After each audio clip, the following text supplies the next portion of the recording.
வராகி அம்மனை யாரெல்லாம் போய் பார்க்கலாம், எப்பெல்லாம் போய் பார்க்கலாம்? வழக்கமாக வந்து உங்களுக்கு பஞ்சமி அவளுக்கு ரொம்ப விசேஷம், அமாவாசை பௌர்ணமின்றது விசேஷம்.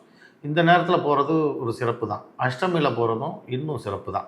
இது இல்லாமல் வேறு எப்பெல்லாம் போகலாம் அப்படின்னு கேட்டு நிறைய பேர் இது ஒரு வாக்குவாதமாக பண்ணிகிட்டு இருக்கீங்க. இதுக்கு வாக்குவாதமே தேவையில்லை. இப்போ நம்ம வீட்டுக்கு நம்முடைய மகன் வரணும், வெளியே போயிருக்கான், வெளியூரில் இருக்கான், எப்போ வருவான்? அவன் எந்த கிழமை வந்தாலும் அவன் நம்ம பிள்ளை தான், நம்ம அவனுடைய தாய் தகப்பன் தான்.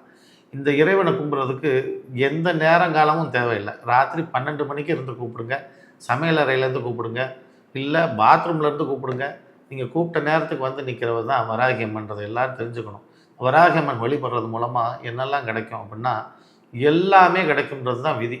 இந்த வராகி அம்மனை பற்றி ஒவ்வொரு இடத்துலையும் இது மாதிரி விவாதித்து அந்த சுவாமியோட மதிப்பை யாரும் குறைச்சிக்க வேணாம்னு கேட்டுக்கிறேன்.